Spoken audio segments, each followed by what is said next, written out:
ಇಲ್ಲ positive vibration ಇದೆ ನನಗೆ. ಯಾಕಂದರೆ ನಮ್ದು ಯಾವುದೋ ಒಂದು ಕೆಲಸ ಕಾರ್ಯ ಇದ್ದು ಸುಮಾರು ದಿನದಿಂದ ಇತ್ತು. ಇವತ್ತು ಇಲ್ಲಿಗೆ ಬಂದು ಈಗ ಒಂದು 10 ನಿಮಿಷದಲ್ಲಿ ಅಲ್ಲಿಂದ ಫೋನ್ ಬಂತು ನನಗೆ. ಸೊ ಈ ಥರ ನಾಳೆ ಅಗ್ರಿಮೆಂಟ್ ಹಾಕ್ಕೊತಾ ಇದ್ದೀವಿ ಅಂತ, ಅದೊಂದು ಖುಷಿ, ತುಂಬ ಸಂತೋಷ. ಆಮೇಲೆ ಇಲ್ಲಿ ಮದುವೆ ಆಗಿಲ್ಲದವ್ರಿಗೆ ಮದುವೆ ಆಗುತ್ತೆ ಅಂತಲೂ ಹೇಳಿದ್ದಾರೆ. ಈಗ ನಮ್ಮ ಅಣ್ಣ ಒಬ್ಬ ಇದ್ದಾನೆ, ಅವನಿಗೆ ಮದುವೆ ಆಗಿಲ್ಲ, ಅವನಿಗಾಗಲಿ ಅಂತ ದೇವ್ರನ್ನ ಬೇಡ್ಕೊಂಡಿದ್ದೀನಿ. ನಾನು ಹಠ ಮಾಡಿದ್ದೀನಿ, ನಮ್ಮ ಅಣ್ಣಗೆ ಮದುವೆ ಆಗಲೇಬೇಕು, ಈ ವರ್ಷದಲ್ಲಿ ಮಾಡೇ ಮಾಡ್ತೀನಿ ಅಂತ. ಕಾಶಿ ವಿಶ್ವನಾಥ ನಂಬಿದ್ದೀನಿ, ಕೈ ಅಂತ ಅಂದ್ಕೊಂಡಿದ್ದೀನಿ. ಆ ದೇವ್ರ ಕೈ ಹಿಡಿದ್ರೆ ನಾನು ಮಾತ್ರ ಒಂದು ಜೀವ ಇರೋರು ಬಿಡಲ್ಲ. ತುಂಬ ಸರ್, ಅವ್ರು ಚೆನ್ನಾಗಿ ಹೇಳ್ತಾರೆ. ಒಂದು ಸತಿ ಬಂದು ವಿಸಿಟ್ ಮಾಡ್ರೆ ಅವ್ರಿಗೂ ಗೊತ್ತಾಗುತ್ತೆ ಏನು ಹೆಂಗೆ ಎಕ್ಸ್ಪೀರಿಯನ್ಸ್ ಹೆಂಗೆ ಅಂತ ಅವ್ರಿಗೂ ಗೊತ್ತಾಗುತ್ತೆ ಸರ್. ಅವ್ರು ಕೇಳಿದಾಗ ಗೊತ್ತಾಗುತ್ತೆ ಅವ್ರಿಗೆ ಏನು ಅಂತ, ಹೆಂಗೆ ಎತ್ತ ಅಂತ. ಅವ್ರು ಕರೆಕ್ಟಾಗಿ ಚೆನ್ನಾಗಿ ಹೇಳ್ತಾರೆ, ನಾಡಿ ಭವಿಷ್ಯ ಹಿಡ್ಕೊಂಡು ಕರೆಕ್ಟಾಗಿ ಹೇಳ್ತಾರೆ ಸರ್. ಕಾಶಿ ವಿಶ್ವನಾಥ ಒಂದು ಕಡೆ, ವೈದ್ಯನಾಥೇಶ್ವರ ಒಂದು ಕಡೆ, ಮಹೇಶ್ವರ ಒಂದು ಕಡೆ, ಆ ಥರ ಅವ್ರಿಗೆ ವೈದ್ಯನಾಥೇಶ್ವರ ಥರ ಕಾಲ್ಗುಣ ಆಗಿದೆ. ಇಲ್ಲಿ ಸಂತಾನ ಭಾಗ್ಯನ ಸಿಗ್ತದೆ ಅಂತೆಲ್ಲ ಹೇಳಿದ್ರು. ನಾಡಿ ಯಾವ್ಯಾವ ಏನೇನು ಪ್ರಾಬ್ಲಮ್ ಇದೆ ಅಂತ ಹೇಳ್ತಾರೆ. ಅದು ನಂಗೆ ತುಂಬ ಖುಷಿ ಕೊಡ್ತು. ನಮ್ಮಲ್ಲಿ ಏನೇನು ಪ್ರಾಬ್ಲಮ್ ಇದೆ, ಏನೇನು ಆಗ್ತಾಯಿದೆ, ಕೆಲಸಗಳ ಕಾರ್ಯ ವಿಳಂಬ ಆಗ್ತಾಯಿದೆ, ಬಟ್ ಬೇರೆ ಬೇರೆ ಪ್ರಾಬ್ಲಮ್ಗಳೇನಿದೆ ಅಂತ ಹೇಳ್ಬಿಟ್ಟು 100% ಪಕ್ಕ ಹೇಳಿದ್ರು. ಇದರಿಂದ ನನಗೊಂದು ನಂಬಿಕೆ ಬಂತು. ಈ ಕ್ಷೇತ್ರದಲ್ಲಿ ನಾಡಿ ಭವಿಷ್ಯ ಅನ್ನುವಂಥದ್ದು ಬಹಳ ವಿಶೇಷವಾಗಿರುತ್ತೆ. ಮೇಷನಾಡಿ, ವೃಷಭನಾಡಿ, ವಾತನಾಡಿ, ಪಿತ್ತನಾಡಿ, ಸೂರ್ಯನಾಡಿ, ಚಂದ್ರನಾಡಿ, ಶುದ್ಧ ಆರೋಗ್ಯ ನಾಡಿ ಮತ್ತು ಧನನಾಡಿ, ಇವುಗಳನ್ನು ನೋಡಿ ಜ್ಯೋತಿಷ್ಯ ಹೇಳುವಂಥದ್ದು ಬಹಳ ವಿಶೇಷವಾಗಿರುತ್ತೆ. ಯಾಕೆ ಅಂದರೆ ಗಂಡ ಎಲ್ಲೋ ಹೋಗಿ ರಾತ್ರಿ 11 ಗಂಟೆಗೆ ಬರುವಂಥದ್ದು, ಎಷ್ಟು ಫೋನ್ ಮಾಡಿದ್ರು ರಿಸೀವ್ ಮಾಡ್ದಿರೋ ಇರುವಂಥದ್ದು, ಅಥವಾ ಹೆಂಡತಿ ಹೊರಗಡೆ ಹೋಗೋದು ಬರೋದು, ಅವಾಗ ಏನಾಗುತ್ತೆ ಅಂದರೆ ಮನಸ್ಸು ಇನ್ನೊಬ್ಬರ ಕಡೆ ಆಕರ್ಷಣೆ ಆಗುವಂಥದ್ದಾಗತ್ತೆ. ರೆಗ್ಯುಲರಾಗಿ ಬರ್ತಾ ಇದ್ದೀವಿ. ಬಟ್ ನನಗೆ ಒಂದು ಇಷ್ಟ ಆಗಿದ್ದು ಅಂತ ಹೇಳಿದ್ರೆ, ಇಲ್ಲಿ ನಾಡಿ ನೋಡಿ ಭವಿಷ್ಯ ಹೇಳ್ತಾರೆ. ನಾಡಿ ಯಾವ್ಯಾವ ಏನೇನು ಪ್ರಾಬ್ಲಮ್ ಇದೆ ಅಂತ ಹೇಳ್ತಾರೆ. ಅದು ನಂಗೆ ತುಂಬ ಖುಷಿ ಕೊಡ್ತು. ನಮ್ಮಲ್ಲಿ ಏನೇನು ಪ್ರಾಬ್ಲಮ್ ಇದೆ, ಏನೇನು ಆಗ್ತಾಯಿದೆ, ಕೆಲಸಗಳ ಕಾರ್ಯ ವಿಳಂಬ ಆಗ್ತಾಯಿದೆ, ಬಟ್ ಬೇರೆ ಬೇರೆ ಪ್ರಾಬ್ಲಮ್ಗಳೇನಿದೆ ಅಂತ ಹೇಳ್ಬಿಟ್ಟು 100% ಪಕ್ಕ ಹೇಳಿದ್ರು. ಇದರಿಂದ ನನಗೊಂದು ನಂಬಿಕೆ ಬಂತು. ನಂಬಿಕೆ ಬಂದಿದ್ದರಿಂದ ಇವನು ಕೇಳಿದ್ವಿ, ಇವತ್ತು ಹುಣ್ಣಿಮೆ ದಿನ ನೀವು ತೀರ್ಥ ಸ್ನಾನ ಮಾಡಿದ್ರೆ ಎಲ್ಲ ಪ್ರಾಬ್ಲಮ್ಸ್ ಎಲ್ಲ ಸಾಲ್ವ್ ಆಗುತ್ತೆ. ಬಟ್ ಏನೋ ಒಂಥರ ಖುಷಿ, ಇಲ್ಲಿಗೆ ಬಂದಾಗ ಒಂಥರ ನೆಮ್ಮದಿ ಆ ಥರ ಆಗ್ತಾಯಿದೆ, ಖುಷಿ ಕೊಡ್ತಾಯಿದೆ. ಪರವಾಗಿಲ್ಲ. ಹೌದು, ಇಲ್ಲ ಪಾಸಿಟಿವ್ ವೈಬ್ರೇಷನ್ ಇದೆ ನನಗೆ.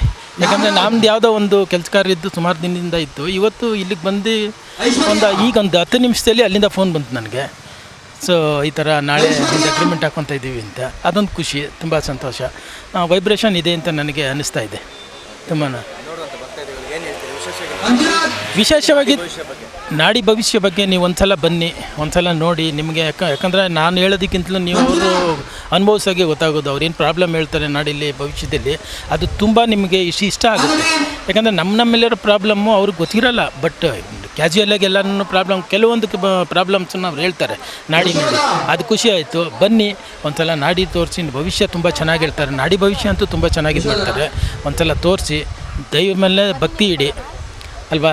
ದೇವರಿದ್ದಾನೆ ಅಂದಮೇಲೆ ಆ ಭವಿಷ್ಯ ಅಂತೂ 100%, ನನಗಂತೂ 100% ಯಾಕಂದರೆ ಮನುಷ್ಯ ಒಬ್ಬೊಬ್ಬರದ್ದು ಗುಣ ಒಂದೊಂದು ಥರ ಇರುತ್ತೆ, ನಂಬಿಕೆ. ಬಟ್ ನಮಗಂತೂ ತುಂಬ ಇಷ್ಟ ಆಯಿತು. ನಾಡಿ ಭವಿಷ್ಯ ಅಂತೂ ತುಂಬ ಇಷ್ಟ ಆಯಿತು ನನಗೆ. ಇಲ್ಲ ಸರ್, ಇದೇ ಫಸ್ಟ್ ಟೈಮ್ ಬಂದಿರೋದು. ಭಾಳ ಇಷ್ಟ ಆಯಿತು ನನಗೆ, ಭಾಳ ಖುಷಿ ಆಯಿತು. ದೇವಸ್ಥಾನದಿಂದ ಆಚೆ ಹೋಗೋಕ್ಕೆ ಮನಸ್ಸಿಲ್ಲ. ನಮ್ಮಣ್ಣ ಬಾ ಹೋಗೋಣ ಅಂತ ಕರೀತಾ ಇದ್ದಾನೆ. ನನಗೇನೋ ಇಲ್ಲಿ ಭಾಳ ವಿಶೇಷ ಅನ್ನಿಸ್ತದೆ, ಭಾಳ ಪವರ್ಫುಲ್ ಅನ್ನಿಸ್ತದೆ. ಕಾಶಿ ವಿಶ್ವನಾಥಗಂತೂ ನಾವು ಹೋಗೋಕ್ಕಾಗಲ್ಲ, ತುಂಬ ದೂರ. ಮನ್ಸು ಮಾಡಿದ್ರೆ ಹೋಗ್ಬೋದು, ಅದೇನು ದೊಡ್ಡ ವಿಚಾರ ಅಲ್ಲ. ಫಸ್ಟ್ ಇಲ್ಲೆಲ್ಲ ತಿರುಗಿ ಆಮೇಲೆ ದೂರ ಹೋಗೋಣ ಅಂದ್ಕೊಂಡಿದ್ದೀನಿ. ಇಲ್ಲಿ ಬಂದಮೇಲೆ ಮತ್ತೆ ಅಲ್ಲಿಗೆ ಹೋಗಬೇಕು ಅನ್ನಿಸ್ತದೆ. ಈಗ ದೊಡ್ಡ ಕಾಶಿನಾಥ ವಿಶ್ವನಾಥಕ್ಕೆ ಹೋಗ್ಬೇಕು ಅಂದ್ಕೊಂಡಿದ್ದೀನಿ, ಹೋಗ್ತೀನಿ. ಈಶ್ವರೊಂದು ಕೃಪೆ ನನ್ನ ಮೇಲಿದೆ, ಹಿಂಗೆ ಇರಲಿ ಅಂತ ನಾನು ಕೇಳ್ಕೊತೀನಿ.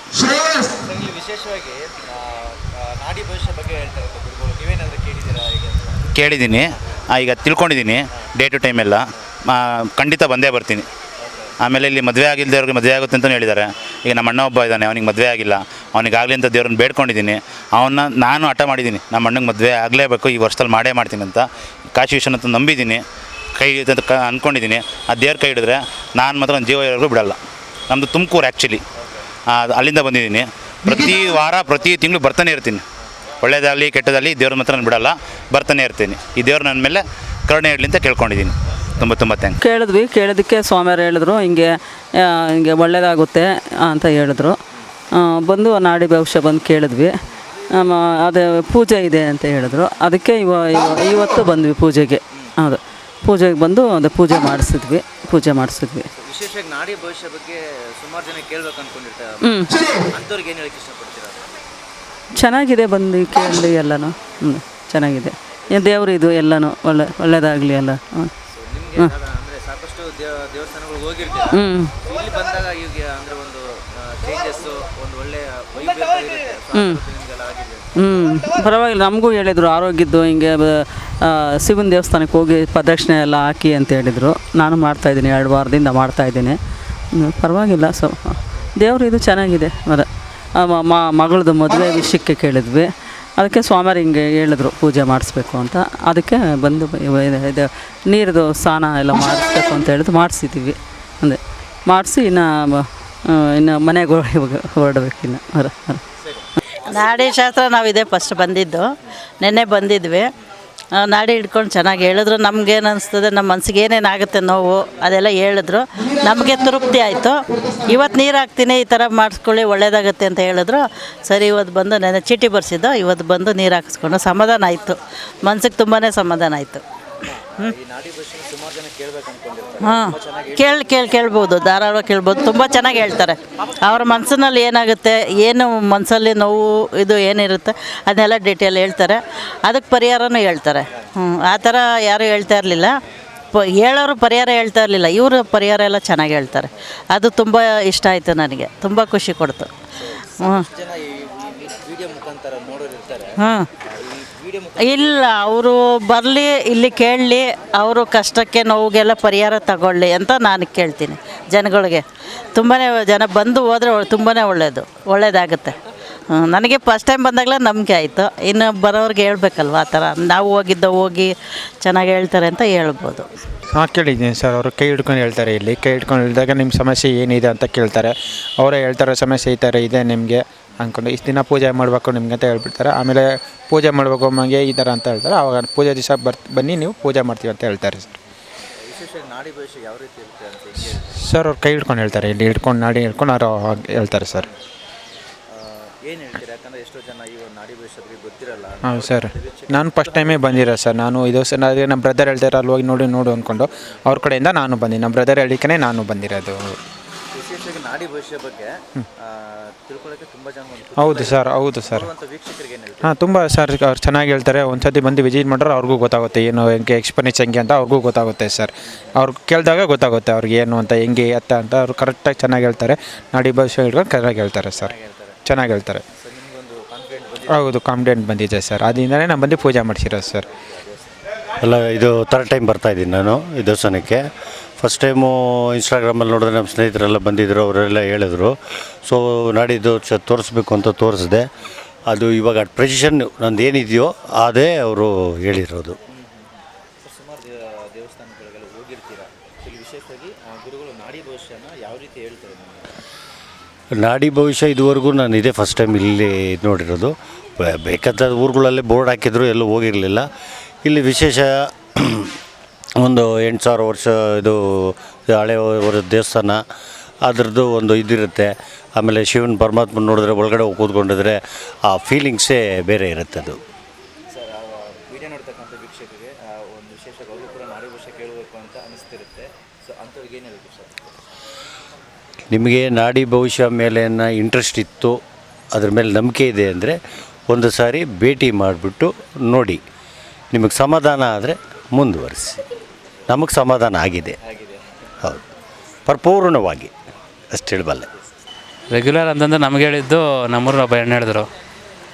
ಅವ್ರಿಗೆ ಕೈಕಾಲು ನೋವು ತುಂಬ ಇತ್ತು. ಇದು ವೈದ್ಯನಾಥೇಶ್ವರನೂ ಆಗುತ್ತೆ. ಇದು ಒಂದೊಂದು ಕಡೆ ಒಂದೊಂದು ಥರ ದೇವರುಗಳು. ಕಾಶಿ ವಿಶ್ವನಾಥ ಒಂದು ಕಡೆ, ವೈದ್ಯನಾಥೇಶ್ವರ ಒಂದು ಕಡೆ, ಮಹೇಶ್ವರ ಒಂದು ಕಡೆ, ಆ ಥರ. ಅವ್ರಿಗೆ ವೈದ್ಯನಾಥೇಶ್ವರ ಥರ ಕಾಲು ಗುಣ ಆಗಿದೆ. ಇಲ್ಲಿ ಸಂತಾನ ಭಾಗ್ಯನ ಸಿಗ್ತದೆ ಅಂತೆಲ್ಲ ಹೇಳಿದ್ರು. ನಾವು ಫಸ್ಟ್ ಟೈಮ್ ಬಂದ್ವಿ. ಇಲ್ಲಿ ಸ್ನಾನ ಎಲ್ಲ ಮಾಡಿಸಿ ಪೂಜೆ ಮಾಡಿಸಿದ್ರು. ಒಂದಿನ ನಾಡಿ ನೋಡಿ ಜಾತಕ ಹೇಳ್ತೀವಿ ಅಂತ ಹೇಳಿದರು. ಆವತ್ತು ಬಂದ್ವಿ. ನಾಡಿ ನೋಡಿ ನನಗೆ ಇದು ಏನದು ಬ್ರಹ್ಮಹತ್ಯೆ ದೋಷ ಇದೆ ಅಂತಂದರು. ಅಂದರೆ ಈ ಜನ್ಮದಾಗೆ ಅಲ್ಲ, ಹಿಂದಿನ ಜನ್ಮದಲ್ಲಾಗಲಿ ಏನಾದರೂ ಪ್ರಾಣಿ ಸಾಯಿಸಿದರೆ, ಅಂದರೆ ಪ್ರೆಗ್ನೆಂಟ್ ಆಗಿರ್ತಾವಲ್ಲ ಪ್ರಾಣಿಗಳು, ಅಂಥವೇನಾದರೂ ಸಾಯಿಸಿದರೆ ಅದರಿಂದನೂ ಬರುತ್ತೆ. ಇಲ್ಲ ತಂದೆ ತಾಯಿಗಳನ್ನ ದೂಷಿಸಿದರೆ ಬೈದಿದ್ದಾರೆ, ಅದರಿಂದನೂ ಬರ್ತದಂತೆ ಬ್ರಹ್ಮಹತ್ಯೆ ದೋಷ. ಅದರ ನಿವಾರಣೆಗೆ ಅಂತ ಈ ಬ್ರಹ್ಮಹತ್ಯೆ ದೋಷ ನಿವಾರಣೆ ಅಂತ ಹೇಳಿದರು. ಇವತ್ತು ಬಂದು ಮಾಡಿಸಿದ್ವಿ. ನಂಬಿಕೆ ಇಟ್ಟಿದ್ದೀವಿ, ನೋಡಬೇಕು. ಹಾಂ, ತುಂಬ ದೇವಸ್ಥಾನಗಳು ಓಡಾಡಿದ್ದೀವಿ. ಹಾಂ, ಇಲ್ಲಿ ನಾಡಿ ಭವಿಷ್ಯ ನಿಮಗೆ ಹಾಂ ಕೊಟ್ಟಿದೆ. ಅಂದರೆ ಬೇರೆ ಕಡೆ ಹೇಳೋದಕ್ಕೂ ಜಾತಕ ಥರ ಹೇಳ್ತಾರೆ, ಇಲ್ಲಿ ಹೇಳೋದಕ್ಕೂ ಒಂದು ಸ್ವಲ್ಪ ವ್ಯತ್ಯಾಸ ಸಿಕ್ತು. ಅಂದರೆ ನಮ್ಮದು ಪರ್ಸ್ನಲ್ ಒಂದು ಕೆಲವೆಲ್ಲ ಹೇಳಿದ್ರು. ಅದರಿಂದ ನನಗೂ ಸ್ವಲ್ಪ ಅರ್ಥ ಆಯಿತು. ಸೊ ನೋಡ್ತಕ್ಕಂಥ ವೀಕ್ಷಕರಿಗೆ ಏನು ಹೇಳಕ್ಕೆ ಇಷ್ಟಪಡ್ತೀನಿ ಅಂದರೆ ಅವ್ರಿಗೂ ಕೂಡ ಆಸೆ ಇರುತ್ತೆ, ನಾನು ಕೂಡ ನಾಡಿ ಭವಿಷ್ಯ ಕೇಳಬೇಕು ಅನ್ನೋದು. ಹಾಂ ನಾವೇನು ಹೇಳೋಕ್ಕಾಗಲ್ಲ ಸರ್, ಅದು ಅವ್ರವ್ರ ನಂಬಿಕೆ. ನನಗೆ ನಂಬಿಕೆ ಬಂದಿದೆ, ನಾನು ಬಂದಿದ್ದೀನಿ. ಅವ್ರ ನಂಬಿಕೆ ಇದ್ದರೆ ಬರ್ತಾರೆ, ಅವ್ರ ನಂಬಿಕೆ ಬಂದ ಮೇಲೆ ಬರ್ತಾರೆ ಅವರು. ನಾವೇನು ಹೇಳೋಕ್ಕಾಗಲ್ಲ. ನಾವು ಬಂದಮೇಲೆ ನಂಬಿಕೆ ಬಂದಿದ್ದು, ಅವ್ರ ಇಷ್ಟ. ಅದು ನಾವು ಬಲವಂತ ಮಾಡೋಕ್ಕಾಗಲ್ಲ. ಈಗ ದಿನದಲ್ಲಿ ಬಲವಂತ ಮಾಡೋಕ್ಕಾಗಲ್ಲ. ನಮಗೆ ಇದೆ ಫಸ್ಟ್ ಟೈಮ್ ನಾವು ಬರೋದು ಇಲ್ಲಿಗೆ. ನನ್ನ ಮಗಳ ಆರೋಗ್ಯ ಪರಿಸ್ಥಿತಿ ಸರಿ ಇಲ್ಲದ ಕಾರಣ ಇಲ್ಲಿ ಬಂದು ಫಸ್ಟ್ ಎಂಕ್ವೈರಿ ಮಾಡಿದ್ದೀವಿ. ಎಂಕ್ವೈರಿ ಮಾಡಿ ಇಲ್ಲಿ ಏನೋ ಪೂಜೆ ಮಾಡಿಸಿದರೆ ಈ ಥರ ಸತ್ಯನಾರಾಯಣ ಸ್ವಾಮಿ ವ್ರತ ಇರುತ್ತೆ, ಪೂಜೆ ಮಾಡಿದರೆ ಒಳ್ಳೆಯದಾಗುತ್ತೆ ಅಂತ ಹೇಳಿದರು. ಹಾಗಾಗಿ ನಾನು, ನನ್ನ ಮಗಳು, ನನ್ನ ಮಳಿಯ ಬಂದು ಎಲ್ಲ ಪೂಜೆಯಲ್ಲಿ ಕಾರ್ಯಕ್ರಮದಲ್ಲಿ ಪಾಲ್ಗೊಂಡು ಆಮೇಲೆ ಎಲ್ಲ ನೀರು ಹಾಕ್ಸ್ಕೊಂಡಿದ್ದೀವಿ. ಇಲ್ಲೇನೋ ಒಳ್ಳೆಯದಾಗುತ್ತೆ ಅಂತ ಹೇಳ್ತಾ ಇದ್ದಾರೆ. ಒಳ್ಳೆಯದಾಗಿದ್ದರೆ ಎಲ್ಲರಿಗೂ ಒಳ್ಳೆಯದು. ನಾವು ಫಸ್ಟ್ ಟೈಮ್ ಬಂದಿದ್ದೀವಿ. ನಮ್ಮದು ಬಾಗ್ಲೂರು ಕ್ರಾಸ್, ಯಲಹಂಕ ಬಾಗ್ಲೂರು ಕ್ರಾಸಿಂದ ಬಂದಿದ್ದೀವಿ ನಾವು. ನಾಡಿ ಭವಿಷ್ಯ ಕೇಳಿಲ್ಲ. ಅವರು ಗವೆ ಆಗ್ತಾರಲ್ಲ, ಅದು ಪ್ರಶ್ನೆ ಮಾಡಿದರು. ಪ್ರಶ್ನೆ ಮಾಡಿದಾಗ ನನ್ನ ಮಗಳಿಗೆ ಏನೋ ವಾಮಾಚಾರ ಮಾಡಿದ್ದಾರೆ ಅಂತ ಗೊತ್ತಾಗಿದೆ. ಆ ವಾಮಾಚಾರ ಹೋಗಬೇಕಾದ್ರೆ ಈ ಥರ ನೀವು ಪೂಜೆ ಮಾಡಿಸ್ಬೇಕು ಅಂತ ಟೈಮ್ ಕೊಟ್ಟರು, ಡೇ ಟು ಟೈಮು. ಬಂದು ಇವಾಗೆಲ್ಲ ಪೂಜೆ ಮಾಡಿಸಿದ್ದೀವಿ. ಪೂಜೆ ಮಾಡಿಸಿ ಇವಾಗ ಬಂದಿದ್ದೀವಿ. ಇನ್ನು ನೋಡಬೇಕು ಮುಂದಕ್ಕೆ ಏನಾಗುತ್ತೆ ಅಂತ ವೀಕ್ಷಣೆ ಮಾಡಬೇಕು. ಮಾಡಿದರೆ ಒಳ್ಳೆಯದಾಗಿದ್ದರೆ ಒಳ್ಳೆಯದು. ಎಲ್ಲರಿಗೂ ನಾವು ಹೇಳ್ತೀವಿ ಈ ಥರ ಮಾಡಿ ನೀವು ಹೋಗಿ ಅಂತ. ಸುಮಾರು 6 ವರ್ಷಗಳಿಂದ ನನ್ನ ಮಗಳಿಗೆ ಆರೋಗ್ಯ ಸರಿ ಇಲ್ಲ. ಯಾಕಂದರೆ ಫಸ್ಟು ಡೆಲಿವರಿ ಆದಾಗ ಈ ಥರ ಆರೋಗ್ಯ ಕೆಟ್ಟೋಗಿ ನರಲ್ಸ್ ಎಲ್ಲ ಸ್ವಲ್ಪ ವೀಕ್ ಆಗಿಬಿಟ್ಟು ಈ ಥರ ಮಾಡಿದ್ದಾರೆ. ಯಾರೋ ವಾಮಾಚಾರ ಮಾಡಿದ್ದಾರೆ ಅಂತ ಗೊತ್ತಾಗಿದೆ. ಪ್ರಶ್ನೆ ಮಾಡಿದಾಗ, ಗವೆ ಪ್ರಶ್ನೆ ಹಾಕಿದಾಗ ಅದರಲ್ಲಿ ಪ್ರಶ್ನೆಯಲ್ಲಿ ಗೊತ್ತಾಗಿರೋದು ಇಷ್ಟು. ಅದಕ್ಕೋಸ್ಕರ ಬಂದಿದ್ದೀವಿ. ಅದೇ ಇವ್ರು ಬರ್ತಾಯಿದ್ದಾರೆ. ಬಂದು ಎಲ್ಲ ಕೇಳ್ಕೊಂಡು ಬಂದರು. ಮನೆಯಿಂದ ಏನೋ ಥರ ಕೇಳಿದರು. ಎಲ್ಲ ಪೂಜೆ ಸಾಮಗ್ರಿ ಎಲ್ಲ ಪೂಜೆ ಮಾಡಿದ್ದೀವಿ. ನೋಡೋಣ ಮುಂದಕ್ಕೆ ಒಳ್ಳೆಯದಾದರೆ ನಾವು ಎಲ್ಲರಿಗೂ ಹೇಳ್ತೀವಿ. ಒಳ್ಳೆಯದಾದರೆ ಎಲ್ಲರಿಗೂ ಒಳ್ಳೆಯದಾನೆ. ನಾವು ಬರ್ತಾಯಿರ್ತೀವಿ. ಅವಾಗ ಒಂದು 2-3 ಟೈಮ್ ಬಂದಿದ್ದೆ. ಹೊಸದೇ ಮೊದಲಿಂದ ಇಲ್ಲ. ಎಲ್ಲ ಹೇಳಿದ್ರೆ ಮೊದಲಿಂದ ಚೆನ್ನಾಗಿ ನಡೀತಾ ಇದೆ ಅಲ್ಲ. ಇವಾಗ ನಾನು ಅಮ್ಮನ ಬಗ್ಗೆ ಪೂರ್ವ ಚೆನ್ನಾಗಿ ಮಾಡ್ತಾಯಿದ್ದೆ ಪೂಜೆ. ಚೆನ್ನಾಗಿ ನಮಗೂ ಒಂದು ಮನಸ್ಸು ನೆಮ್ಮದಿ ಆಯಿತು. ಪೂಜೆ ಬಂದಿದ್ದಕ್ಕೆ ಇವತ್ತು ನಾನು ಆಕಸ್ಮಿಕವಾಗಿ ಬಂದಿದ್ದಕ್ಕೆ ನಮಗೊಂದು ನೆಮ್ಮದಿ ಸಿಕ್ತು. ಓಂ ನಮಃ ಶಿವಾಯ. ಅಟ್ಟೂರು ಕಾಶಿ ವಿಶ್ವನಾಥ ಸ್ವಾಮಿ ಸನ್ನಿಧಾನ. ಇದು ಐತಿಹಾಸಿಕ ಪುರಾಣ ಪ್ರಸಿದ್ಧ ಕ್ಷೇತ್ರ. ಈ ಕ್ಷೇತ್ರದಲ್ಲಿ ನಾಡಿ ಭವಿಷ್ಯ ಅನ್ನುವಂಥದ್ದು ಬಹಳ ವಿಶೇಷವಾಗಿರುತ್ತೆ. ಮೇಷನಾಡಿ, ವೃಷಭನಾಡಿ, ವಾತನಾಡಿ, ಪಿತ್ತನಾಡಿ, ಸೂರ್ಯನಾಡಿ, ಚಂದ್ರನಾಡಿ, ಶುದ್ಧ ಆರೋಗ್ಯ ನಾಡಿ ಮತ್ತು ಧನನಾಡಿ, ಇವುಗಳನ್ನು ನೋಡಿ ಜ್ಯೋತಿಷ್ಯ ಹೇಳುವಂಥದ್ದು ಬಹಳ ವಿಶೇಷವಾಗಿರುತ್ತೆ. ನಿಮ್ಮ ಕಷ್ಟ ಕಾರ್ಪಣ್ಯಗಳೇನಿದೆ, ನೀವು ಯಾವ ಉದ್ದೇಶಕ್ಕೋಸ್ಕರವಾಗಿ ಜ್ಯೋತಿಷ್ಯವನ್ನು ಕೇಳೋದಕ್ಕೆ ಬಂದಿದ್ದೀರಾ, ಇನ್ನು ನಿಮಗೆ ಸಂತಾನ ಇಲ್ವಾ, ಅಥವಾ ವ್ಯಾಪಾರದಲ್ಲಿ ಇನ್ನೂ ಪರಿಪೂರ್ಣವಾದಂತಹ ಗ್ರೋತ್ ಇಲ್ವಾ, ಅಥವಾ ಏನಾದರೂ ತೊಂದರೆ ಆಗ್ತಾ ಇದೆಯಾ, ಅಥವಾ ದೇಹದಲ್ಲಿ ಏನಾದರೂ ಅನಾರೋಗ್ಯ ಸಮಸ್ಯೆಗಳಿದೆಯಾ, ಅಥವಾ ಸಂಕಷ್ಟಗಳಿಂದ ಇದ್ದೀರಾ, ಇದೆಲ್ಲದಕ್ಕೂ ಪರಿಹಾರ ಈ ನಾಡಿ ಜ್ಯೋತಿಷ್ಯದಿಂದ ಸಿಗುವಂಥದ್ದಾಗತ್ತೆ. ಸೊ ನೀವು ಅನೇಕರನ್ನ ಇಲ್ಲಿ ಬಂದಂಥವ್ರನ್ನ ಕೇಳಬಹುದು. ಯಾಕೆ ಅಂದರೆ ಯಾರೂ ನಮ್ಮಲ್ಲಿ ಬಂದು ಪ್ರಶ್ನೆಯನ್ನು ಕೇಳೋದಿಲ್ಲ. ಅವ್ರು ಕೇಳೋದಕ್ಕಿಂತ ಮುಂಚೆನೇ ಅವ್ರ ಪ್ರಶ್ನೆ ಏನು, ಉತ್ತರ ಏನು, ಇದನ್ನೆಲ್ಲವನ್ನೂ ಸಹ ನಾಡಿ ಜ್ಯೋತಿಷ್ಯದ ಮುಖಾಂತರವಾಗಿ ಅವ್ರಿಗೆ ತಿಳಿಸಿರುವಂಥದ್ದಾಗತ್ತೆ. ಹಾಗಾಗಿ ಆ ನಾಡಿ ಜ್ಯೋತಿಷ್ಯ ತಿಳಿಸಿದ ಮೇಲೆ ಅವ್ರಿಗೆ ಪರಿಹಾರಗಳು ಆಗೇ ಇರುತ್ತೆ. ಇಲ್ಲಿ ಬಂದಂಥ ಸಂದರ್ಭದಲ್ಲಿ ಅಮಾವಾಸ್ಯೆ ಮತ್ತು ಹುಣ್ಣಿಮೆಯಲ್ಲಿ ಕೆಲವೊಬ್ಬರಿಗೆ ವಾಮಾಚಾರ ಪ್ರಯೋಗ ಆಗಿರುತ್ತೆ, ಕೆಲವೊಬ್ಬರಿಗೆ ಗ್ರಹಗತಿಗಳಿಂದ ತೊಂದರೆ ಆಗಿರುತ್ತೆ, ಕೆಲವೊಬ್ಬರಿಗೆ ಸಂಧಿ ದೋಷಗಳಿರುತ್ತೆ. ಈ ರೀತಿಯಾದಂಥ ತಾಪತ್ರಗಳು, ಬ್ರಹ್ಮಹತ್ಯಾದಿ ದೋಷ ಮತ್ತು ಪದ್ಮಕಾಳ ಸರ್ಪದೋಷ, ಮಹಾಕಾಳ ಸರ್ಪದೋಷ ಮತ್ತು ವಾಸುಕಿ ತಕ್ಷುಕಿ ದೋಷಗಳು, ಅನೇಕ ರೀತಿಯಾದಂಥ ಸರ್ಪದೋಷಾದಿಗಳು ಬರುತ್ತೆ. ವೃಕ್ಷಛೇದನದಿಂದ ದೋಷಗಳು ಬರುತ್ತೆ. ನಾವು ಹಿಂದೆ ಮಾಡಿರುವಂಥ ಪಾಪಗಳಿಂದ ಬರುತ್ತೆ.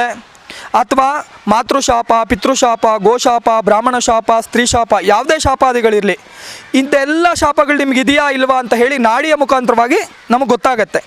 ಆದ್ದರಿಂದ ನಿಮಗೆ ಆ ಶಾಪಗಳಿಗೆ ಏನು ಪರಿಹಾರ ಮಾಡ್ಕೊಳ್ಬೇಕು. ಮದುವೆ ಆಗ್ತಾರಲ್ಲ ಎಷ್ಟೋ ಜನಗಳಿಗೆ, ಅಂದರೆ 100 ಹೆಣ್ಣು ನೋಡಿರ್ತಾರೆ ಅಥವಾ 100 ಗಂಡು ನೋಡಿರ್ತಾರೆ, ಹೆಸರು ಬಲ ಬರಲ್ಲ, ನಿಮ್ಗಿಷ್ಟ ಆಗಲ್ಲ, ಅವ್ರಿಗಿಷ್ಟ ಆಗಲ್ಲ, ಏನೋ ಒಂದು ಕಾರಣಕ್ಕೆ ಮದುವೆಯಲ್ಲಿ ವಿಳಂಬ ಆಗುವಂಥದ್ದು ಆಗ್ತಾ ಇರುತ್ತೆ. ಮತ್ತು ಸಂತಾನ ಭಾಗ್ಯ ಆಗ್ತಾ ಇರಲ್ಲ, ಆಸ್ಪತ್ರೆಗೆ ತೋರಿಸಿರ್ತೀರ, ಕನ್ಸೀವ್ ಆಗ್ತಾರೆ ಬಟ್ ಮಿಸ್ಗ್ಯಾರೇಜ್ ಆಗತ್ತೆ, ಬ್ರಹ್ಮಹತ್ಯ ದೋಷ ಇರುತ್ತೆ, ಎಂತೆಂಥದ್ದೋ ದೋಷಗಳಿರುತ್ತೆ. ಆ ದೋಷಗಳನ್ನು ನೋಡಿ ಪರಿಹಾರ ಮಾಡುವಂಥದ್ದು ಇಲ್ಲಿ ವಿಶೇಷವಾಗಿರುತ್ತೆ. ಪರಿಹಾರ ಮಾಡಿ ಚಕ್ರಸ್ನಾನ ಮಾಡೋದ್ರಿಂದ ಅವ್ರಿಗಿರ್ತಕ್ಕಂಥ ಸರ್ವ ಸಮಸ್ಯೆಗಳು ದೂರ ಆಗುವಂಥದ್ದಾಗತ್ತೆ. ಮತ್ತು ಈ ವಾಮಾಚಾರ ಪ್ರಯೋಗದಲ್ಲಿ ಷಟ್ಕರ್ಮ ಪ್ರಯೋಗಗಳು ಅಂತ ಬರುತ್ತೆ. ಮಾರಣ, ಸ್ತಂಭನ, ವಶೀಕರಣ, ಉಚ್ಚಾಟನ, ಮೋಹನ ಅಂತ ಹೇಳಿ. ಅಂದರೆ ಏನು ಈ ಪ್ರಯೋಗಗಳು ಹೇಗೆ ಗೊತ್ತಾಗುತ್ತೆ ನಮಗೆ ಪ್ರಯೋಗ ಆಗಿದೆಯಾ ಇಲ್ವಾ ಅಂತ ಹೇಳಿ? ಮೊದಲು ನಮ್ಮ ಮನೆ ಮುಂದೆ ಇರತಕ್ಕಂತಹ ಗಿಡಗಳು ಒಣಗೋಗುವಂಥದ್ದಾಗತ್ತೆ. ತುಳಸಿ ಗಿಡ ಇದ್ದರೆ ಮೊದಲು ಅದು ಒಣಗೋಗುತ್ತೆ. ಮತ್ತು ಎರಡನೇದು ಬಂದು ಮನೆಯಲ್ಲಿ ಅನವಶ್ಯಕವಾಗಿ ಜಗಳ ಆಗುತ್ತೆ, ಕಾರಣನೇ ಇರಲ್ಲ, ಜಗಳ ಆಗುತ್ತೆ. ಎರಡನೇದು ಬಂದು ದೇಹದಲ್ಲಿ ವಿಪರೀತವಾದಂಥ ನೋವುಗಳು ಕಂಡುಬರುವಂಥದ್ದಾಗತ್ತೆ. ಆರೋಗ್ಯ ಸ್ಥಿತಿಗತಿಗಳು ಸುಧಾರಣೆ ಆಗ್ತಾ ಇರಲ್ಲ. ಎಷ್ಟೇ ಮಾತ್ರೆ ತೊಗೊಂಡ್ರು, ಇಂಜೆಕ್ಷನ್ ತೊಗೊಂಡ್ರು, ಏನು ಮಾಡಿದ್ರೂ ಸುಧಾರಣೆ ಆಗ್ತಾ ಇರಲ್ಲ. ದೇಹದಲ್ಲಿ ನೋವುಗಳಾಗುವಂಥದ್ದು. ಈ ಅಮಾವಾಸ್ಯೆ ಪೌರ್ಣಮಿ ಬಂದರೆ ದೇಹದಲ್ಲಿ ಯಾರೋ ಸುಟ್ಟಿರೋವಂಥ ಗಾಯಗಳಾಗುವಂಥದ್ದು. ಇದು ಭಕ್ತಾದಿಗಳು ಬಂದು ಹೇಳಿರೋವಂಥ ಅನುಭವ, ಇದು ನನ್ನ ಅನುಭವ ಅಲ್ಲ. ಮತ್ತು ಕಾಲು ಉತ್ಕೊಳ್ಳುವಂಥದ್ದು, ಬೆನ್ನಲ್ಲಿ ಏನೋ ಇದೆ ಅಂತ ಅನಿಸುವಂಥದ್ದು, ಹಿಂದೆ ಯಾರೋ ನಿಂತ್ಕೊಳ್ಳುವಂಥದ್ದಾಗುವಂಥದ್ದು, ಜುಟ್ಟು ಎಳೆಯುವಂಥದ್ದಾಗುವಂಥದ್ದು, ಸ್ವಾಮಿ ನಮ್ಮ ಮನೆಯಲ್ಲಿರ್ತಕ್ಕಂಥ ಪ್ರಾಣಿಗಳು ಇದ್ದಕ್ಕಿದ್ದಂಗೆ ಸತ್ತೋಗ್ತಾ ಇದೆ ಅನ್ನುವಂಥದ್ದು. ಅಂದರೆ ಇದ್ದಕ್ಕಿದ್ದಂಗೆ ಪ್ರಾಣಿಗಳು ಸತ್ತೋಗುತ್ತೆ ಮನೆಯಲ್ಲಿ. ಮತ್ತು ಗಂಡ ಹೆಂಡತಿ ಮದುವೆ ವಿಚ್ಛೇದನದವರೆಗೂ ಬಂದುಬಿಡುತ್ತೆ, ಸರಿನೇ ಹೋಗ್ತಾರಲ್ಲ. ಇದಕ್ಕೆ ಉಚ್ಚಾಟನ ಪ್ರಯೋಗ ಅಂತ ಕರೀತಾರೆ. ಕೆಲವೊಬ್ಬರು ಸಾಯೋ ಸ್ಥಿತಿಗೆ ಹೋಗ್ಬಿಟ್ಟಿರ್ತಾರೆ. ಅಂದರೆ ಆಸ್ಪತ್ರೆಗೆ ತೋರಿಸಿದ್ರೆ ನಾರ್ಮಲ್ ರಿಪೋರ್ಟು, ಆದರೂ ನೋವು, ತಾಪತ್ರೆಗಳಿರುವಂಥದ್ದು, ಮತ್ತು ಇದ್ದಕ್ಕಿದ್ದಾಗೆ ನಡೀತಾ ಇರೋಂಥ ವ್ಯಾಪಾರ ಕುಸ್ತೋಗುವಂಥದ್ದು, ರಿಯಲ್ ಎಸ್ಟೇಟ್ ಬಿಸ್ನೆಸ್ ಬಿದೋಗುವಂಥದ್ದು, ಭೂಮಿ ವಿಚಾರದಲ್ಲಿ ಲಾಭ ಆಗದಿರೋ ಇರುವಂಥದ್ದು, ಏನೋ ಒಂದು ತೊಂದರೆ ಆಗ್ತಾನೆ ಇರುತ್ತೆ. ಈ ರೀತಿಯಾದಂತಹ ಪ್ರಚಾರಗಳಾಗಿದ್ದೇ ಆಗಿದ್ದಲ್ಲಿ, ಅಂದರೆ ಈ ರೀತಿಯಾದಂಥ ತೊಂದರೆಗಳಾಗಿದ್ದೇ ಆಗಲಿ, ವಾಮಾಚಾರ ಪ್ರಕ್ಷಾಳ್ಯಗಳಾಗಿದೆ ಅಂತ ಹೇಳಿ ಇದು ಭಕ್ತಾದಿಗಳ ಅನುಭವ. ಇದನ್ನು ಪೂಜೆ ಮತ್ತು ಪುನಸ್ಕಾರ ಮತ್ತು ಚಕ್ರಸ್ನಾನದಿಂದ ಅದನ್ನು ಪರಿಹಾರ ಮಾಡಿಕೊಡುವಂಥದ್ದಾಗತ್ತೆ. ಇಲ್ಲಿ ಸಾನ್ನಿಧ್ಯಕ್ಕೆ ಯಾರೇ ಬಂದರೂ ಸಹ ನಾಡಿ ಜ್ಯೋತಿಷ್ಯದ ಮುಖಾಂತರವಾಗಿ ಸಲಹೆಗಳನ್ನು ನೀಡಿ ಅವರಿಗೆ ಪರಿಹಾರವನ್ನು ನೀಡುವಂಥದ್ದು ಬಹಳ ವಿಶೇಷವಾಗಿರುತ್ತೆ. ಇತ್ತೀಚೆಗೆ ಈ ಡೈವರ್ಸ್ ಕೇಸ್ಗಳು, ಅನೈತಿಕ ಸಂಬಂಧಗಳು ಈ ಥರದ್ದು ಸಿಕ್ಕಾಪಟ್ಟೆ ನಡೀತಿದೆ. ಇದಕ್ಕೆಲ್ಲ ನಿಮ್ಮ ಕಡೆಯಿಂದ ಏನಾದರೂ ಒಂದು ಸೊಲ್ಯೂಷನ್ಸ್ ಏನಾದರೂ? ಸರ್, ಅನೈತಿಕ ಸಂಬಂಧಗಳು ಹುಟ್ಟೋದೇ ನಮ್ಮಿಂದ. ಹೇಗೆ ಅಂದರೆ ಮನಸ್ಸುಗಳ ನಡುವೆ ಅಷ್ಟೊಂದು ಉತ್ತಮವಾದಂಥ ಬಾಂಧವ್ಯ ಇರಲ್ಲ. ಯಾಕೆ ಅಂದರೆ ಗಂಡ ಎಲ್ಲೋ ಹೋಗಿ ರಾತ್ರಿ 11 ಗಂಟೆಗೆ ಬರುವಂಥದ್ದು, ಎಷ್ಟು ಫೋನ್ ಮಾಡಿದ್ರು ರಿಸೀವ್ ಮಾಡ್ದಿರ ಇರುವಂಥದ್ದು, ಅಥವಾ ಹೆಂಡತಿ ಹೊರಗಡೆ ಹೋಗೋದು ಬರೋದು. ಅವಾಗ ಏನಾಗುತ್ತೆ ಅಂದರೆ ಮನಸ್ಸು ಇನ್ನೊಬ್ಬರ ಕಡೆ ಆಕರ್ಷಣೆ ಆಗುವಂಥದ್ದಾಗತ್ತೆ. ಇದರಿಂದ ಅನೈತಿಕ ಸಂಬಂಧಗಳು ಉಂಟಾಗುವಂಥದ್ದಾಗತ್ತೆ. ಯಾಕೆ ಅಂದರೆ ಧರ್ಮಪತ್ನಿ ಆಗಿರುವಂಥವಳು ಸದಾಕಾಲ ಒಂದು ಪತಿಯ ನಿರೀಕ್ಷೆಯಲ್ಲಿರಬೇಕು. ಇದು ಅಧರ್ಮ ಪರಿಪಾಲನೆ ಮಾಡ್ತಕ್ಕಂಥ ಹೆಣ್ಣು ಮಕ್ಕಳಿಗೆ ಹೇಳ್ತಾ ಇಲ್ಲ ನಾನು, ಧರ್ಮವನ್ನು ಪರಿಪಾಲನೆ ಮಾಡ್ತಕ್ಕಂಥ ಹೆಣ್ಮಕ್ಳು. ಅಂದರೆ ನಮ್ಮಲ್ಲಿ ಹುಟ್ಟಿರುವಂತಹ ಎಲ್ಲ ಹೆಣ್ಣು ಮಕ್ಕಳು ಸಹ ಪತಿವ್ರತ ಸ್ತ್ರೀ ಧರ್ಮವನ್ನು ಪರಿಪಾಲನೆ ಮಾಡ್ತಾರೆ. ನಮ್ಮ ತಾಯಿ ಆಗಿರ್ಬೋದು, ಅಥವಾ ನನ್ನ ಮಡದಿ ಆಗಿರ್ಬೋದು, ಅಥವಾ ತುಳಸಿ ಆಗಿರ್ಬೋದು, ಅಥವಾ ಅನಸೂಯ ಆಗಿರ್ಬೋದು, ಸಾವಿತ್ರಿ ಆಗಿರ್ಬೋದು, ದ್ರೌಪದಿ ಆಗಿರ್ಬೋದು. ಇಂತಹ ಮಹಿಳೆಯರು ಏನು ಮಾಡ್ತಾರೆ ಅಂದರೆ ಪತಿವ್ರತ ಸ್ತ್ರೀ ಧರ್ಮವನ್ನು ಪರಿಪಾಲನೆ ಮಾಡ್ತಾ ಇರ್ತಾರೆ. ಆ ಪತಿವ್ರತ ಸ್ತ್ರೀ ಧರ್ಮವನ್ನು ಪರಿಪಾಲನೆ ಮಾಡಿದ್ದೇ ಆದರೆ ಖಂಡಿತವಾಗ್ಲೂ ವಿಚ್ಛೇದನಗಳು ಸಂಭವ ಆಗಲ್ಲ. ಯಾವಾಗ ಮನಸ್ಸಿನಲ್ಲಿ ಒಬ್ಬನ ಇಟ್ಕೊಂಡು ಸಂಸಾರ ಇನ್ನೊಬ್ಬನ ಜೊತೆ ಮಾಡ್ತಾ ಇರ್ತೀವಿ, ಆಗನೇ ಈ ರೀತಿಯಾದಂತಹ ಅಂದರೆ ವೈವಾಹಿಕ ಜೀವನದಲ್ಲಿ ಬಿರುಕು ಬಂದು ವಿಚ್ಛೇದನಗಳಾಗುವಂಥದ್ದಾಗತ್ತೆ, ಅನೈತಿಕ ಸಂಬಂಧಗಳು ಬೆಳೆಯುವಂಥದ್ದಾಗತ್ತೆ, ಡೈವರ್ಸ್ವರೆಗೂ ಬರುತ್ತೆ. ದಯವಿಟ್ಟು ಯಾಕೆ ಅಂದರೆ ಮನಸ್ಸುಗಳನ್ನು ಅರ್ಥ ಮಾಡ್ಕೊಳ್ಳಿ. ಯಾಕೆಂದರೆ ಗಂಡ ತುಂಬ ಪ್ರೀತಿ ಮಾಡ್ತಾ ಇರ್ತಾನೆ, ಹೆಂಡತಿ ತುಂಬ ಪ್ರೀತಿ ಮಾಡ್ತಾ ಇರ್ತಾಳೆ. ಈ ವಿಚ್ಛೇದನ ಅನ್ನುವಂಥದ್ದು ಒಂದು ಬಂದು ಇಬ್ಬರ ಮಧ್ಯೆ ಬಿರುಕು ಬಿಡುವಂಥದ್ದಾಗತ್ತೆ. ಅಂತಹ ಗೋಜಿಗೆ ಯಾರು ಹೋಗಬೇಡಿ. ಅಂತಹ ದೋಷಾದಿಗಳಿದ್ದರೆ, ಕೆಲವೊಂದು ದೋಷಾದಿಗಳಿಂದ ಈ ರೀತಿಯಾದಂಥ ಸಮಸ್ಯೆಗಳು ಉಂಟಾಗುವಂಥದ್ದು. ದೇವಸ್ಥಾನಕ್ಕೆ ಹೋಗ್ತಾರೆ, ಯಾಕೆಂದರೆ ಗಂಡ ಒಂದು ಕಡೆ ಹೆಂಡತಿ ಒಂದು ಕಡೆ ನಿಂತ್ಕೊಳ್ಬಾರ್ದು. ದೇವ್ರ ದರ್ಶನ ಮಾಡಬೇಕಾದ್ರೆ ದಂಪತಿಗಳು ಒಟ್ಟಿಗೆ ಇರಬೇಕು. ಅದರಲ್ಲಿ ಹೆಂಡತಿ ಆದವಳು ಗಂಡನ ಬಲಭಾಗದಲ್ಲಿ ನಿಂತ್ಕೋಬೇಕು, ಶಯನದಲ್ಲಿ ಎಡಗಡೆ, ಅಂದರೆ ಮಲಗಬೇಕಾದ್ರೆ ಎಡಗಡೆ ಮಲ್ಕೊಳ್ಬೇಕು. ನಾವು ವಿಚಿತ್ರವಾಗಿ ಮಲ್ಕೊಳ್ಳುವಂಥದ್ದು, ಏನೇನೋ ಮಾಡುವಂಥದ್ದು, ಅಂದರೆ ಇದು ಹೇಳ್ತಾ ಇರೋವಂಥದ್ದು ಯಾರು ಸಂಸ್ಕಾರಯುತವಾಗಿ ಮನೇಲಿದ್ದಾರೆ ಅಂಥ ವ್ಯಕ್ತಿಗಳಿಗೆ. ಯಾರ್ಯಾರೋ ಖಾಲಿಪೋಲಿಗಳಿಗೆ ಹೇಳುವಂಥ ಮಾತಲ್ಲ. ಖಾಲಿಪೋಲಿಗಳು ಬೇಕಾದ್ರೆ ಕಮೆಂಟ್ ಹಾಕ್ತಾರೆ 1000, ಓಹೋ ಹಿಂಗಾದ್ರೇನು ಹಂಗಾದ್ರೇನು ಅಂತ. ಅಲ್ಲ, ಯಾಕೆಂದರೆ ಅನ್ನ ತಿನ್ನುವಂಥ ಜನನೂ ಇದ್ದಾರೆ, ಹೇಸಿಗೆ ತಿನ್ನುವಂಥ ಜನನೂ ಇದ್ದಾರೆ. ಯಾಕೆಂದರೆ ಹೇಸಿಗೆ ತಿನ್ನೋರ ಬಾಯಲ್ಲಿ ಯಾವಾಗಲೂ ಬರುವಂಥ ಮಾತುಗಳು ಕೆಟ್ಟ ಮಾತುಗಳೇ. ಅಮ್ಮ, ಅಕ್ಕ, ಮತ್ತು ಇನ್ನೊಂದು ಬೇರೆ ಎಲ್ಲ ಮಾತಾಡ್ತಾರೆ ತಾಯಿ ಬಗ್ಗೆ, ಇಂಥ ಮಗ ಅಂಥ ಮಗ ಅಂತ ಹೇಳಿ. ಅಂಥವ್ರ ಬಗ್ಗೆ ಅಲ್ಲ ನಾನು ಹೇಳ್ತಾರೆ. ಅಂಥವ್ರು ಹೇಸಿಗೆ ತಿಂತಾರೆ, ನಾಲಿಗೆಯಲ್ಲೂ ಅದೇ ಮಾತುಗಳೇ ಬರುತ್ತೆ. ಒಳ್ಳೆ ಸಂಸ್ಕಾರಯುತವಾದಂಥ ಗುಣ ನಡತೆಗಳನ್ನು ಹೊಂದಿರತಕ್ಕಂತಹ ವ್ಯಕ್ತಿಗಳಿಗೆ ಮಾತ್ರನೇ ಹೇಳ್ತಾ ಇರೋದು ಇದನ್ನು. ಹಾಗಾಗಿ ಅಂತಹ ವ್ಯಕ್ತಿಗಳು ಮನೆಯಲ್ಲಿ ಸುಧಾರಣೆ ಆಗಬೇಕು. ಅಂದರೆ ಬೇಗ ಮನೆಗೆ ಹೋಗುವಂಥದ್ದು, ಹೆಂಡ್ತಿನ ಹೊರಗಡೆ ಕರ್ಕೊಂಡು ಹೋಗುವಂಥದ್ದು, ಅವಳನ್ನ ಪ್ರೀತಿ ಮಾಡುವಂಥದ್ದು, ಅವ್ರ ತಂದೆ ತಾಯಿಗಳ ಮನೆ ಕರ್ಕೊಂಡು ಹೋಗುವಂಥದ್ದು. ವರ್ಷಕ್ಕೊಂದು ಸರಿ ತಂದೆ ತಾಯಿಗಳ ಮನೆ ಕರ್ಕೊಂಡು ಹೋಗುವಂಥದ್ದು, ಅವ್ರ ತಂದೆ ತಾಯಿ ಮನೆಗಳು ಕರ್ಕೊಂಡು ಹೋಗಬೇಕು. ಅವ್ರ ತಂದೆ ತಾಯಿಗಳನ್ನೂ ತಮ್ಮ ತಂದೆ ತಾಯಿಗಳನ್ನಂತ ನೋಡ್ಕೋಬೇಕು. ಬಂದಿರೋವಂಥ ಸೊಸೆನೂ ಅಷ್ಟೇ, ಇವರ ಅಪ್ಪ ಅಮ್ಮನ್ನ ತಂದೆ ತಾಯಿಗಳಂತ ನೋಡ್ಕೋಬೇಕು, ಬೇರೆ ಮನೆ ಮಾಡಿ ಅಂತ ಹೇಳಬಾರ್ದು. ಯಾಕೆಂದರೆ ಬಂದಂಥವ್ರು ಅವ್ರನ್ನೇ ನಂಬ್ಕೊಂಡಿರ್ತಾರೆ. ಹಾಗಾಗಿ ಇವ್ರ ತಂದೆ ತಾಯಿಗಳು ಕಿರಿಕಿರಿ ಮಾಡ್ತಾ ಇದ್ದಾರೆ, ನಾವು ಬೇರೆ ಮನೆ ಮಾಡೋಣ.